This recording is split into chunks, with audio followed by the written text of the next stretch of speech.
King Dr. Saheed Òṣùpá àlàyé mi dáadáa bàbá wa Sheikh Jamiu Àmì Ọlọ́run tí nǹkan bá ṣe àáfàá súnà ìbá jẹ́ pé ibi tó ti fara gbá nǹkan ni nǹkan ti lọ ṣe ni kò sí bó ṣe máa rí ó sì máa padà wá affect brand yìí náà ni that is the truth of it.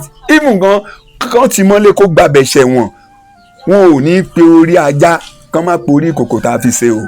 bàbá súnà ṣe wà yẹn tó bá yẹ pé Christian ni tó ti lè di àmúyangàn láàrin Christianity inú Christians tó bá jẹ́ Christiani òdodo tó dẹ̀ gbàgbọ́ nínú ìfẹ́ kò ní dùn kó ṣubú kò sí bí irú àṣìṣe tó wù kó lè ṣe Christiani tó bá jẹ́ Christiani tó ní ìfẹ́ tó dẹ̀ mọ ìtumọ̀ ìfẹ́ inú ẹ̀ ò lè dùn wípé kó ṣubú tàbí pé kó má sí mọ́ tàbí pé ká wá ṣòkè ẹ̀ pa kíkiní ẹ̀ wá di pé bóyá okùn ẹ̀mí ẹ̀ já kò sí ẹni tí inú ẹ̀ máa dùn torí ìṣubú ẹ̀ àìpadà jẹ́ èèyàn ẹ̀ mọ́ kò sí bẹ́nẹ́fìtì kankan tó fẹ́ ṣe fún ẹnì kọ̀ọ̀kan wa. Islam ni àáfàá súnà gbé dání ẹnikẹ́ni tó bá dẹ̀ ń kọlu Islam mo rántí dáadáa pé àáfàá súnà máa ń jáde tán fún irú ẹni bẹ́ẹ̀ ni àáfàá súnà máa ń jáde débi wípé ó máa ń gbé ìjà Islam débi wípé bíi pé bàbá ẹ̀ ni Muhammad ni. Lórí ọ̀rọ̀ àáfàá súnà Sheikh Jamiu Àmì Ọlọ́run àti ọba orin King Dr. Saheed Òṣùpá Akóredé Mandator ọ̀rọ̀ yẹn ìhà tí àwọn méjèèjì tí wọ́n kọ sí mi pẹ́sìn ó jẹ́ kó bà mí nínú jẹ́ gan torí pé àáfàá súnà èèyàn mi gidi ni ọba orin èèyàn mi lọ́ba orin sòtírù nǹkan báyìí bá wá ṣẹlẹ̀ ó jẹ́ nǹkan tó jẹ́ nǹkan ìbànújẹ́ lẹ́gbẹ̀ẹ́ kan ṣùgbọ́n ó tún jẹ́ nǹkan tí ó jẹ́ nǹkan àríkọ́gbọ́n lẹ́gbẹ̀ẹ́ kejì so àríkọ́gbọ́n bẹ̀ òun ni mo fẹ́ ká mú jáde lórí fídíò tí mò ń ṣe àríkọ́gbọ́n tó wà nínú ẹ̀ mo ti gbọ́ oríṣiríṣi fídíò mo ti wo oríṣiríṣi fídíò ṣùgbọ́n àwọn kankan tí mo kọ́kọ́ rí ni wípé gbogbo àwa tá à ń ṣe fídíò àtẹni tó ń fẹnu sí ni o àtẹni tó jẹ́ pé ó kàn ni o ẹ̀bi ni most of fídíò tí mò ń wò ló dá lé lórí lóòótọ́ téèyàn bá ṣe nǹkan ẹ̀bi là á dá o kò sí nǹkan tó bad nínú wípé téèyàn bá ṣe nǹkan tí ò dáa ká dá lẹ́bi ṣùgbọ́n tó yẹ kó jẹ́ beauty lẹ́yìn ẹ̀bi yẹn ni pé ká pe ẹni yẹn ká pè sí ojú ọ̀nà torí pé kò sí bí èèyàn ṣe fẹ́ rìn láyé torí òní mì kò sẹ́ni tó pé kò dẹ̀ sẹ́ni tó gbọ́n tán kò sẹ́ni tó mọ̀ tán lọ́pọ̀lọpọ̀ ìgbà ẹ̀mí àṣìṣe ó máa ń kó síyàn lára nígbà téèyàn bá wà ní ojú ọ̀nà àṣeyọrí ẹ̀mí àṣìṣe yìí kò sọ́nà tí ó lè gbà wá tẹ́ bá lọ wo àwọn fídíò mi tí mo ti ṣe sẹ́yìn mo dìídì ṣe fídíò lórí ẹ̀mí àṣìṣe ni kò sẹ́ni tó gbọ́n ju ẹ̀mí àṣìṣe lọ kò sí ẹ̀dá kan láyé tó gbọ́n ju àṣìṣe lọ náà máa mú kínní ní abala kọ̀ọ̀kan kó lè yé wa. nígbà tí àáfàá súnà tí wọ́n kọ́kọ́ jáde lákọ̀ọ́kọ́ tán kọ́kọ́ máa jáde lórí ọ̀rọ̀ King Dr. Saheed Òṣùpá kò pẹ́ mo tún rí tán ṣe fídíò míì pé wọ́n ti bá wọn parí ìjà yẹn inú mi dùn torí pé kò sí bí àjọṣepọ̀ ṣe máa wà láàrin èèyàn méjì tí kò ní àkókò kan tí èdè àìyedè máa wọlé àjọṣepọ̀ tó bá dán mọ́rán láàrin èèyàn méjì tí kò ní ìkùnsínú kankan ẹ̀tànjẹ ló wà ń bẹ̀ a máa pinch ara wa a dùnra wa kò sí bá a ṣe fẹ́ ṣe tà ní ṣẹra wa tá a bá dẹ̀ ti ṣẹra wa kò sẹ́ni tó máa ṣẹ̀ tí ò ní dùn nígbà míì ìbínú kò mọ wípé bóyá ẹnìkan jù mí lọ àbẹ́nìkan ò jù mí lọ. Ṣùgbọ́n tínú bá bíyàn tó bá rí pé ẹni tóun fẹ́ bínú sún bá ju òun lọ, ó máa pa mọ́ra ni, kò túmọ̀ sí pé inú òbí o, torí pé Yorùbá ló sọ pé ẹni tó bá ju ni lọ ó lè ju ni nù.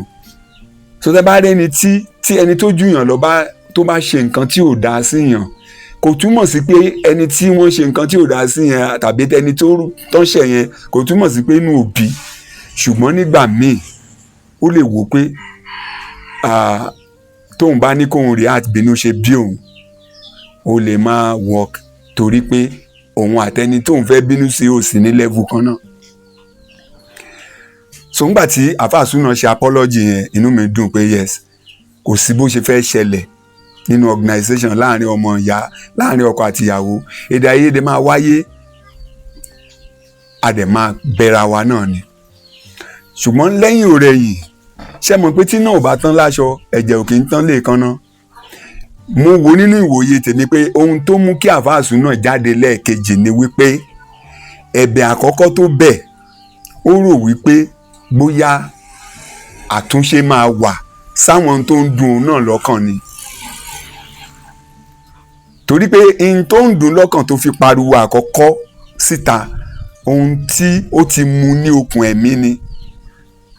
Ohun tó ti mú ní okùn ẹ̀mí ni. Àwọn tó súnmọ́ dáadáa gan ti ń sọ fún pé nǹkan kan ti ń ṣe àfáà Súnà o, kó lọ tọ́jú ara ẹ̀ o. Ṣùgbọ́n téèyàn bá, òun nìkan ló mọ bí ihun tó ń ṣe yẹn táwọn èèyàn ń rí yẹn, òun ló mọ̀.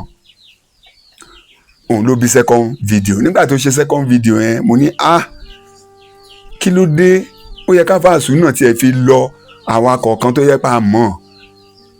Ó yẹ ká ó tiẹ̀ yẹ kó tiẹ̀ kọ́kọ́ ní sùúrù. Ṣùgbọ́n fọ̀rọ̀ rora ẹni wò, aláṣọ kan tá a ní kó jó lójó ni o. Now ọ̀rọ̀ tí wàá rí bó ṣe rí, ibi tí èmi fẹ́ darí ọ̀rọ̀ yìí kọ tàbí tí mo fẹ́ fà jáde nínú gbogbo wàhálà yìí, ṣe ni pé ìgbà tí wọ́n invite àfáà Súnà, ọ̀pọ̀lọpọ̀ ló jáde. Mo ráwọn tó jáde fún King Dr. Saheed Òṣùpá, kí lẹ tún fẹ́ kó ṣe fún yín, ó ti bẹ̀ yín. Nígbàgbọ́ tiwọn, wọ́n rò wípé King Dr. Saheed Òṣùpá ló ní kan lọ fọlọ́pàá mú. Ìdí tó fi yẹ kí gbogbo sọ̀rọ̀sọ̀rọ̀ máa farabalẹ̀ nìyẹn. Ṣé padà ríbi tọ́rọ̀ gbà yọ? Àfáà Súnà náà ló tún wá padà wá ń ṣàlàyé pé kì í tiẹ̀ ń ṣọ̀dọ̀ King Dr. Saheed Òṣùpá gan ni ọ̀rọ̀ ọlọ́pàá ti wá. Ṣùgbọ́n ohun mẹ́ta kan nínú ẹ̀sìn mẹ́tẹ̀ẹ̀ta tó jẹ́ prominent ẹ̀sìn tá à ń sìn, mo fẹ́ ká yọ ìhà tí ẹ̀sìn mẹ́tẹ̀ẹ̀ta kọ sí ọ̀rọ̀ tí mo fẹ́ sọ yìí. Tá a bá ṣẹra wa, tá a bá bẹra wa, ohun tí ẹni tó bẹ̀bẹ̀ ń wá ní ìdáríjì. Ẹ má gbàgbé, gbogbo ẹni tó bá ṣẹ̀ láyé, áídà ó jẹ̀bi kò jẹ̀bi, ẹni tó bá ti bẹ̀bẹ̀, ohun tẹ́ni tó ń bẹ̀bẹ̀ yín tó ń torí ẹ̀ bẹ̀bẹ̀ ni pé ó fẹ́ ìdáríjì. Torí ẹ̀ gan nínú orin ọba orin, ó lẹ́ni tó ṣẹ̀tẹ́ ní kó ṣe sọ́ọ̀rì, àbí ò lè ṣe ni, tó bá ti lè ṣe ó ló parí. Gbàmígbàmí là á gbà, àìgbà méṣẹ̀mérò. Now àfáà Súnà nígbà tó kọ́kọ́ rìlíìsì ọ́díò yẹn, tí ọ́díò yẹn dá wàhálà lẹ̀, ó kígbe gbàmígbàmí lọ bá àwọn tí wọ́n jẹ́ àgbà nínú ẹ̀sìn tó nígbàgbọ́ nínú ẹ̀. Bó ti wù kó rí, tí èèyàn kan bá ti lè lórúkọ nínú ẹ̀sìn kan, àmúyangàn lẹni yẹn gbọ́dọ̀ jẹ́ nínú ẹ̀sìn yẹn. Bàbá Súnà ṣe wà yẹn, tó bá yẹ pé Christian ni tó ti lè di àmúyangàn láàrin Christianity, inú Christians tó bá jẹ́ Christiani òdodo tó dẹ̀ gbàgbọ́ nínú ìfẹ́, kò ní dùn kó ṣubú. Kò sí bí irú àṣìṣe tó wù kó lè ṣe. Christiani tó bá jẹ́ Christiani tó ní ìfẹ́, tó dẹ̀ mọ ìtumọ̀ ìfẹ́, inú ẹ̀ ò lè dùn wípé kó ṣubú, tàbí pé kó má sí mọ́, tàbí pé ká wá ṣòkè ẹ̀ pa, kíkiní ẹ̀ wá di pé bóyá okùn ẹ̀mí ẹ̀ já. Kò sí ẹni tí inú ẹ̀ máa dùn, torí ìṣubú ẹ̀, àìpadà jẹ́ èèyàn ẹ̀ mọ́, kò sí bẹ́nẹ́fìtì kankan tó fẹ́ ṣe fún ẹnì kọ̀ọ̀kan wa. Ẹ má yẹ kí n tàn yín jẹ, gbogbo wa là ń rí i pé n tó ṣe sí ṣe kàmí ọlọ́run kò dáa, n tó ṣe sí ọba orin kò dáa, ó rìkọ́ọ̀dù voice bẹ́ẹ̀ ni gbogbo ohun tó ṣe yìí pátápátá n tó burú ni. Òfin kọjú ìjà sírú ohun tó ṣe yìí, òfin korò ojú sí ohun tí àáfàá Súnà ṣe, gbogbo wa la mọ̀. Ṣùgbọ́n ẹ jẹ́ ká rántí ohun tó ṣẹlẹ̀ nínú Bíbélì nígbà tí wọ́n fẹ́ sòkúta pa obìnrin aṣẹ́wó onínàbì yẹn nínú Bíbélì. Gbogbo ọwọ́ ló gbé òkúta sókè, wọ́n fẹ́ sọ lókúta pa. Kí ni Jésù sọ fún wọn? Ó lẹ́ni tí kò bá ṣerú ẹ̀, ẹni tí ò bá ní ẹ̀ṣẹ̀ ni kọ́kọ́ sọ òkúta àkọ́kọ́.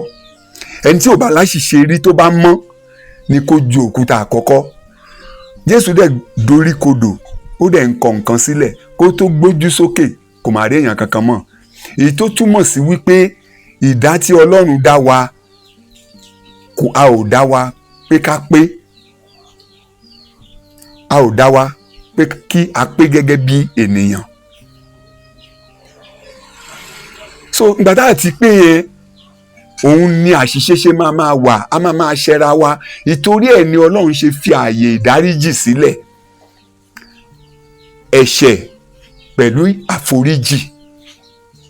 Ohun tó dẹ̀ máa ń bí àforíjì ni pé kẹ́ni tó ṣẹ̀ kó sọ wípé ẹ gbà mí o, mo jẹ̀bi o, ẹ foríjì mi.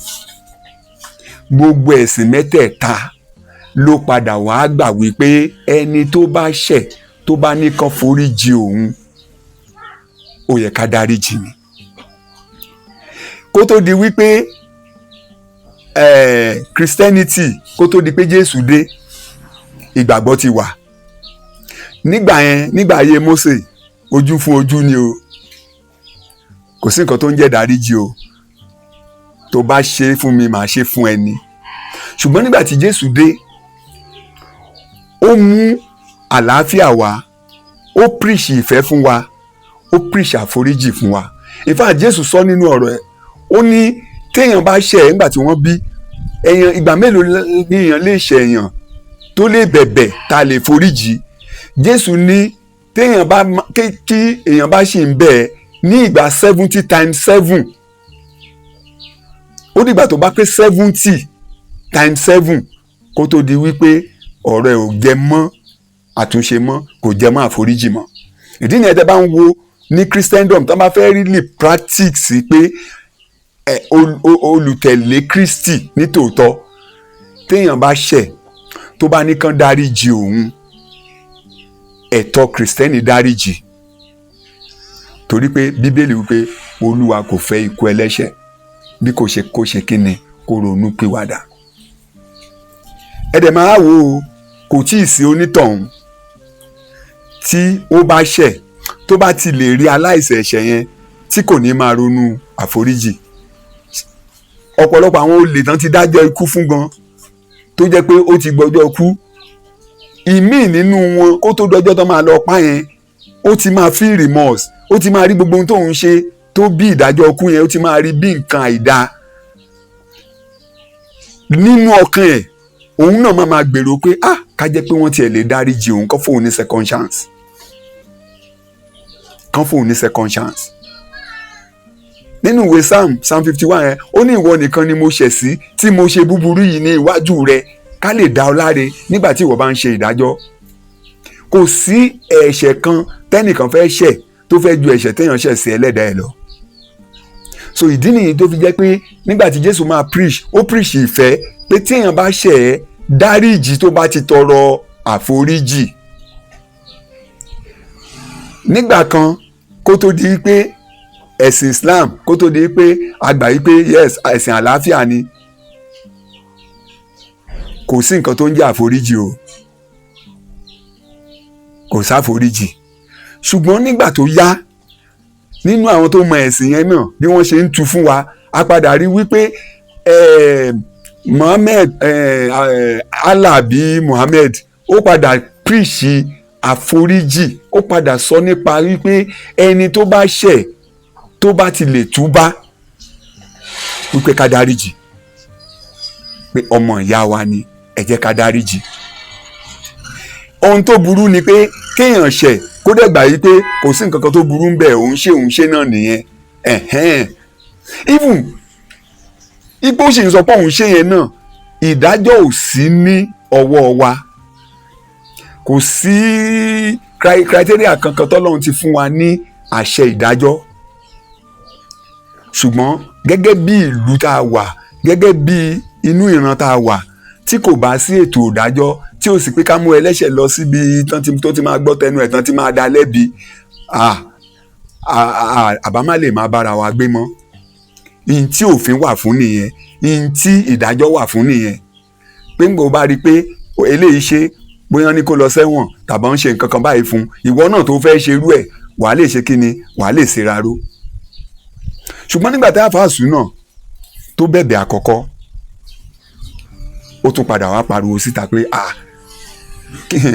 iná yìí sì ń mọ́ òun o bóyá tóun bá tiẹ̀ máa kú lòun máa kú kóun kúkú sọ ohun tó ń jẹun lọ́kàn ẹ rí i wípé lórí pé ó bẹ̀bẹ̀ àkọ́kọ́ tá a sì ń wò pé ó mà ti bẹ̀bẹ̀ o bóyá ọlọ́run jẹ́ kán bẹ̀bẹ̀ o ló tún wá sọ míì kẹ́ ẹ lè mọ̀ yín pé kinní wà nínú ẹ̀ ẹ̀bẹ̀ tó bẹ̀ yẹn ẹ̀bẹ̀ wípé nítorí ajunilọ ni àwọn ìjọ òun lọ ẹni tó bá dẹ̀ junilọ lè junu nù nínú ayé ṣùgbọ́n kò túmọ̀ sí wípé n tó ń dùn lọ́kàn ti kúrò lọ́kàn ẹ̀ and gbogbo kinní náà ó máa ń fa emotional depression ó máa ń jẹ́ kéèyàn ó ń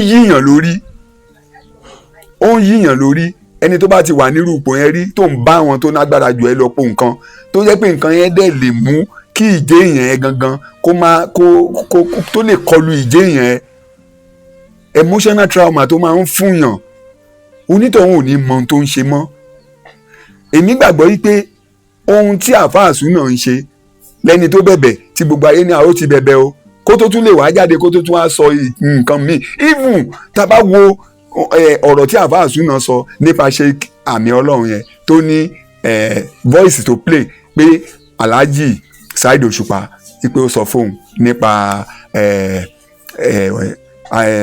Alhaji wa tó dolóògbé yẹn ẹ rí wípé tá a bá tu dáadáa nígbà tá a ti rí wípé àfáàsù náà gbé ilé Sheikh Àmì Ọlọ́run kò sí ọgbọ́n káfáàsù náà má ti gbọ́ ọ̀rọ̀ yẹn tẹ́lẹ̀ ẹ rí i pé Sheikh Àmì Ọlọ́run wọ́n ti ṣe fídíò yẹn síta gan tipẹ́tipẹ́ tí gbogbo èèyàn ti gbọ́ so ṣé àfáàsù náà tó wá gbélé wọn ni ò ti ní gbọ́ ṣé ó wá yẹ kó jẹ́ secret táfáàsù náà máa lóun fẹ́ leak àwọn ibi tẹ́mi ti tẹ́ ká kọ́kọ́ máa rí traces sí pé ṣé ordinary ni tó ń ṣe yìí àbó ti ní emotional trauma nǹkan kan ń dùn lọ́kàn nǹkan yẹn ó ti affect ẹ̀ emotionally ó ti affect ẹ̀ emotionally a lot of 70% nǹkan tí àfáàsù náà ń ṣe is out of normal thinking ó ti wọnú spiritual lọ now ibi apology àkọ́kọ́ ni ẹ̀rọ ti kọ́kọ́ wá torí pé Islam ni àfáàsù náà gbé dání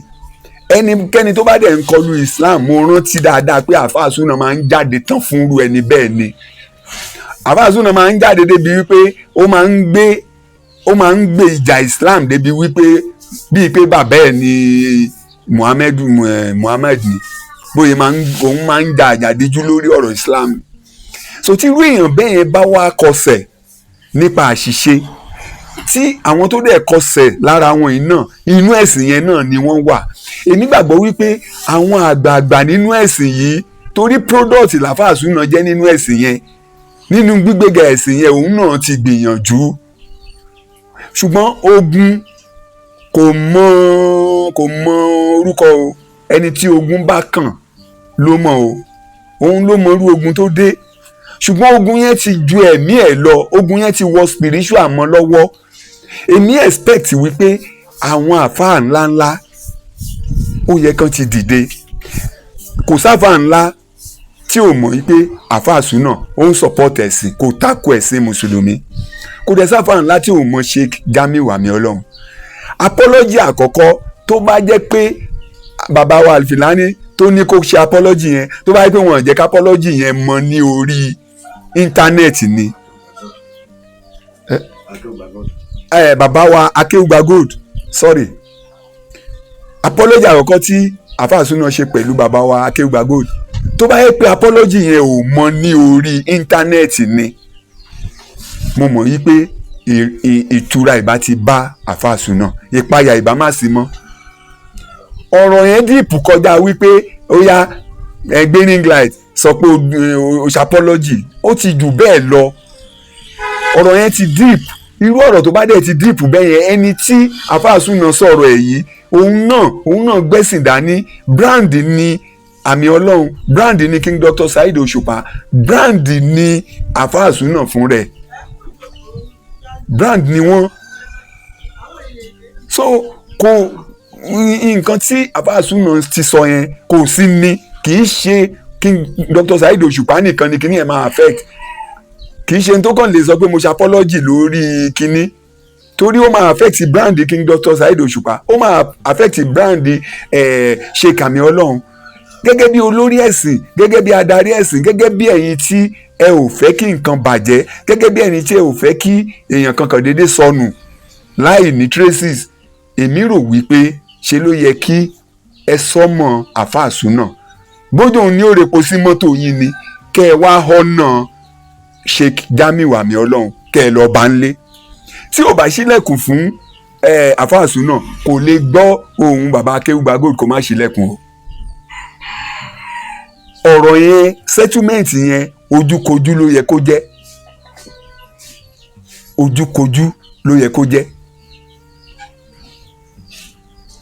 so ṣùgbọ́n nígbà tí kò ti rí bẹ́ẹ̀, ẹ rí wípé ìgbà tí àfàsúná tó dìídì sọ̀rọ̀ yìí jáde, yàtọ̀ sí bóyá orin tí King Dr. Saheed Òṣùpá kọ, inú orin tí King Dr. Saheed Òṣùpá kọ kẹ̀dẹ̀ ní kò dárúkọ àfàsúná o, olórin rẹ̀ ní King Dr. Saheed Òṣùpá, irú orin tán dẹ̀ máa ń kọ tẹ́lẹ̀ náà nìyẹn.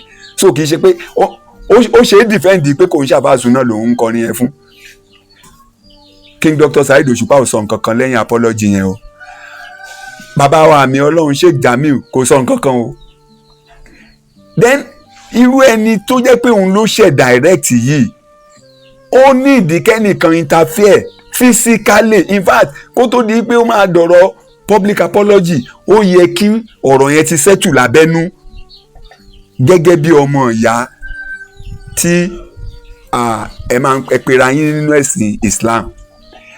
tó bá jẹ́ pé nínú ìṣẹ̀ṣe ni irú nǹkan báyìí ti ṣẹlẹ̀, pé awo ó sọ ọ̀rọ̀ òdì sáwo, ó wá lóun túbá,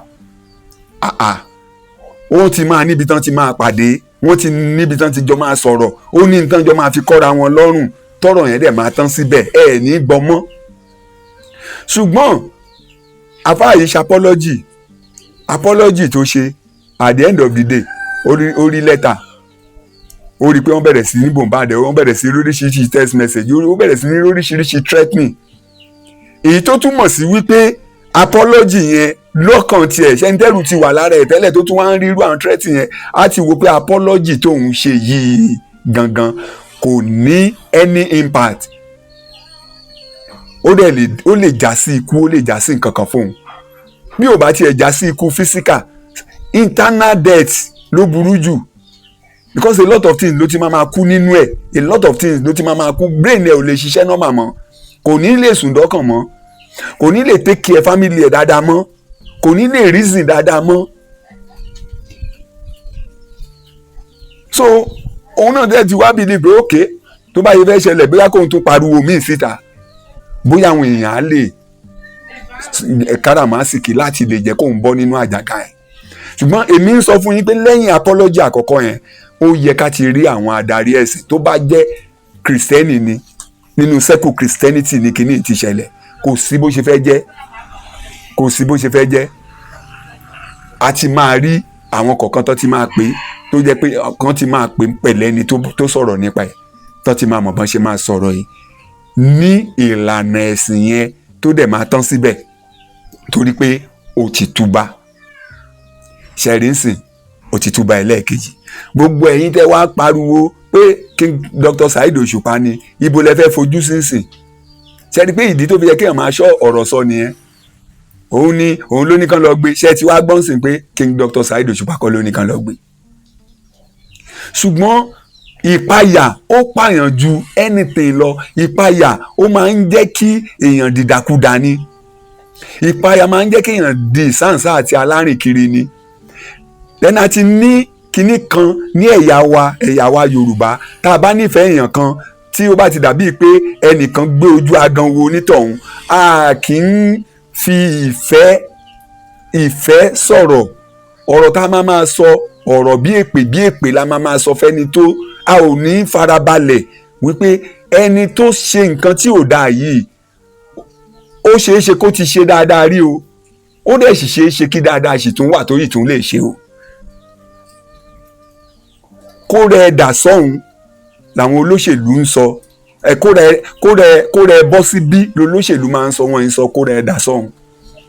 Ẹni tó ṣe nǹkan tí ò dáa lónìí ó lè dọ̀la kó tún jẹ́ pé kọ́kọ́rọ́ nǹkan tó dáa ọwọ́ ẹ̀ lọ́lọ́run tó máa fi sí.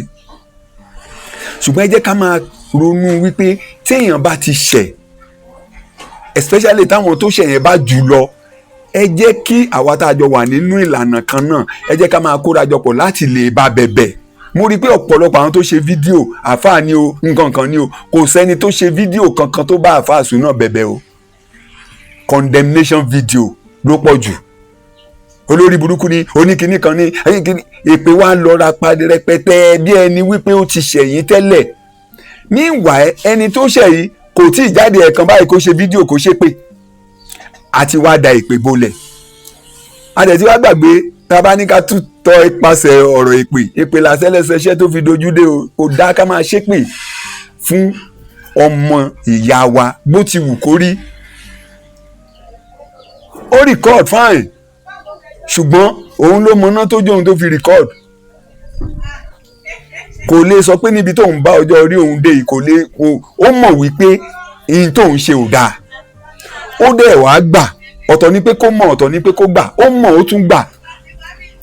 Èmi rò wípé ṣe ló yẹ ká wá jọ pawọ́pọ̀ wá máa bá bẹ̀bẹ̀ kí inú àwọn tó ṣẹ̀ sí lè rọ̀, kán wo ìmọ̀nimọ́ni, kán wo ìmọ̀yànmọ́yàn, kán fi dáríjì. Tó bá wá gba ìdáríjì tán, ṣùgbọ́n gbàdúrà pé gbogbo ohun táwa náà wá ń ṣe, à ń condemn ẹni, à ń justify pé kò yẹ kó wà láàyè mọ́, kò yẹ kó exist mọ́. Ẹjọ́ tó bá kú lénìí, tábà Súnà bá kú, Ọlọ́run ní jẹ́ kó kú, Ọlọ́run ní jẹ́ kọ́mọ ẹ̀ kú, Ọlọ́run ní jẹ́ kíyàwó ẹ̀ kú, nǹkan ò ní ṣèdílé ẹ̀. Tó bá tí nǹkan kan bá ṣe lónìí, kò sí èrè kankan. Gbogbo àwọn tó ṣe fídíò, a ó tún padà wá yí ẹnu padà bẹ̀rẹ̀ sí ní bú àwọn tó ń bájà ni. Ohun tí mo fẹ́ kí ẹ mọ̀ nìyẹn. King Dr. Saheed Òṣùpá, àlàyé mi dáadáa, bàbá wa Sheikh Jamiu Àmì Ọlọ́run, tí nǹkan bá ṣe àáfàá Súnà, ìbá jẹ́ pé ibi tó ti fara gbá nǹkan ni nǹkan ti lọ ṣe ni, kò sí bó ṣe máa rí, ó sì máa padà wá affect brand yìí náà ni. That is the truth of it. Even gan kán ti mọ́lé kó gbàbẹ̀ ṣẹ̀wọ̀n, wọn ò ní pe orí ajá kán má porí ìkòkò tá a fi ṣe o. Kò sí bó ṣe fẹ́ jẹ́. Ṣùgbọ́n tẹ́ ẹ bá fi tinútinú dáríjì ń sìn, àjùlọ ayérayé ni lẹ ti fi hàn yẹn. Ní tí wọ́n ń pè ní àjùlọ nìyẹn. Ṣùgbọ́n náà ó ti ṣẹ̀, ó bẹ̀bẹ̀, àwa lọ jù sínú ẹ̀wọ̀n àbí a ṣe nǹkan kan fún àbá ìdá kan bá àbó bá fámìlì ẹ̀. Kò sí èrè kankan mọ́ ń bẹ̀, kò sí iyì kankan mọ́ ń bẹ̀, kò sí iyì kankan mọ́ ń bẹ̀. In fact, tó bá yẹ pé King Dr. Saheed Òṣùpá gangan ló ní pé kán lọ fọlọ́pàá mú, mi ò lè blame King Dr. Saheed Òṣùpá. The best option gan ni fún wọn, mi ì lè purọ́ fún yín. The best option fún brand wọn ni. Torí pé tẹ́ bá rántí nígbà tí Mohbad kú, kọ́ńtẹ́ǹtì tí Mohbad ṣe pé tóun bá kú, Naira Marley nìkan mú. Naira Marley ò tí ì bọ́nú rabọ̀rabọ̀ yẹn di ọ̀la. Òun ló pa ni o, òun kọ́ ló pa ni o, àwọn èèyàn ò fẹ́ mọ̀ mọ́. Ohun tí ojú Naira Marley rí àti ohun tójú ẹ̀ sì ń rí sìn kò ìbọnú ẹ̀. So definitely bí àfáà Súnà ṣe sọ pé tí nǹkan bá ṣe ohun King Dr. Saheed Òṣùpá ni kí wọ́n lọ mú, tí nǹkan bá ṣe àfáà Súnà ní season yìí, ó dájú wípé kò sí bọ́n yẹn máa tọ́ka tán ní tọ́ka sí Sheikh Jamiu Àmì Ọlọ́run. Wọn ò wá ní ro gbogbo ó gbé voice jáde kò gbé voice jáde mọ́ o, wọn ò ní sọ yẹn mọ́ o, kódà tó bá lọ sẹ́wọ̀n wọn ò ní sọ bẹ́ẹ̀ mọ́ o, wọn ò ní sọ bẹ́ẹ̀ mọ́ o, torí wípé ẹlẹ́nu méjì ní ìran ẹ̀yà tá a wà yìí. tán bá sọ pé òsánà láàárọ̀ kàn má gbélébùú ni nírọ̀lẹ́ o.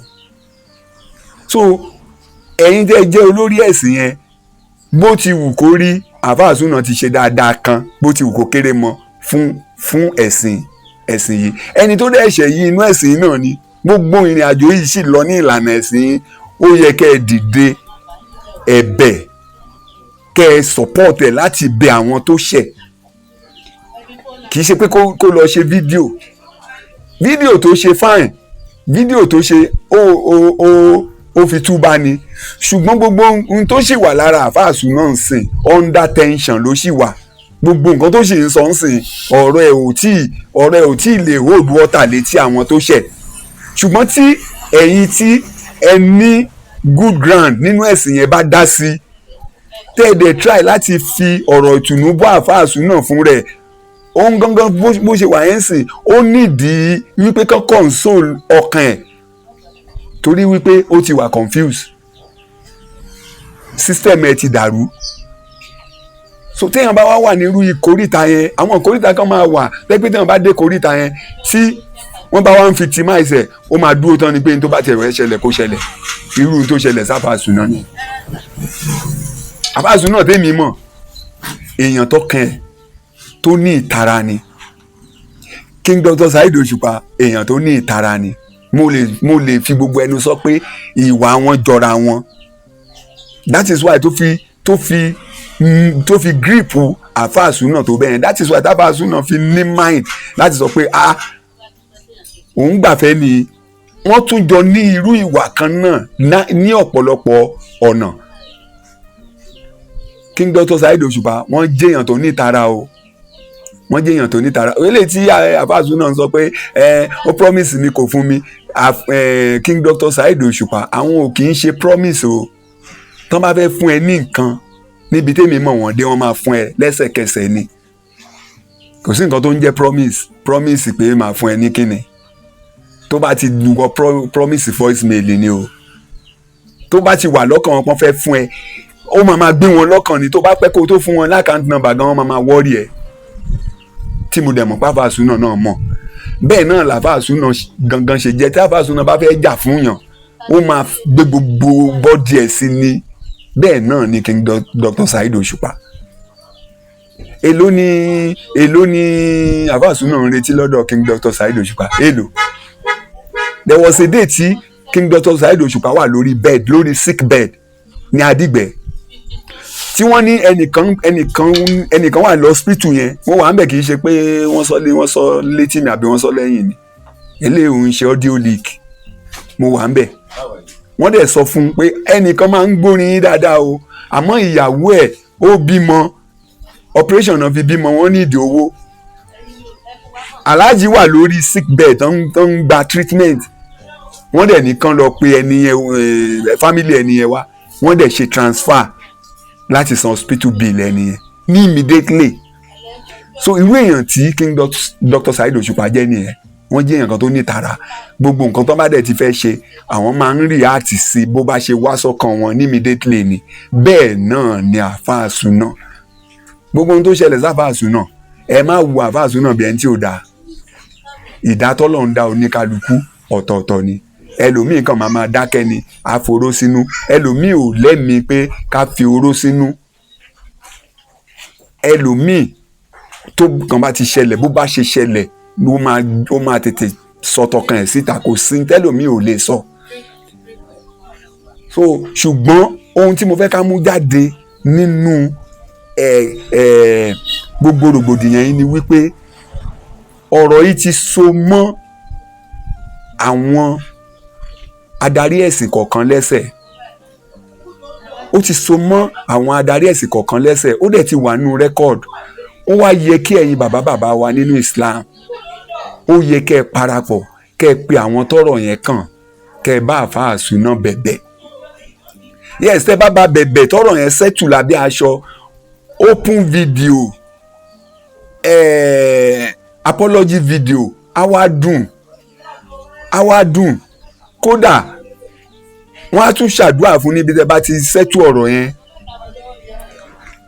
wọ́n á ṣàdúrà fún tó bá jẹ́ àwọn awosáwo ni ó níbi tán jọ ti máa pàdé. Ọmọ iṣẹ́ ẹ ó dẹ̀ ti ní kó dáríjì òun, ọmọ ìyá kan náà nìyí, wọ́n á dẹ̀ parí ẹ̀ nílànà títí wọn. Christian náà wọ́n ní bọ́n ń parí ẹ̀ nílànà tí wọ́n wáì tó fi wá jẹ́ ti Islam ni ò ní sí ọ̀nà tó jẹ́ pé gbogbo àwọn tó wá ṣe fídíò fún Àfáà Súnà èpè ni mo rí jù. Àwọn tí ò ṣe pé tán try láti ṣe damage control fún Àfáà Súnà, a lot of them ṣe ni wọ́n ń justify nǹkan tá Àfáà Súnà ṣe. Ẹ̀yin náà ó yẹ kẹ́ ẹ fún lówó, ẹ̀yin náà ó yẹ kẹ́ ẹ fún ní kinní kan, ṣé lóníkálukú ń justify ti pé nǹkan torí pé ẹ fún lówó ló jẹ́ no. Ẹ ò jẹ́ ká wo emotional trauma tí Àfáà Súnà ń pass through, ẹ ò jẹ́ ká wo pé àṣìṣe ni Àfáà Súnà ṣe yìí, ẹ jẹ́ ká panu pọ̀ ká bẹ̀bẹ̀ lórúkọ ẹ̀, ká bẹ àwọn tó ṣẹ̀ yìí pé kán jọ kán dáríjì. Ẹ̀yin bàbá mi Sheikh Jamiu àmì Ọlọ́run, láti kékeré lọ́lọ́run ti ṣe yín lẹ́ni òkè.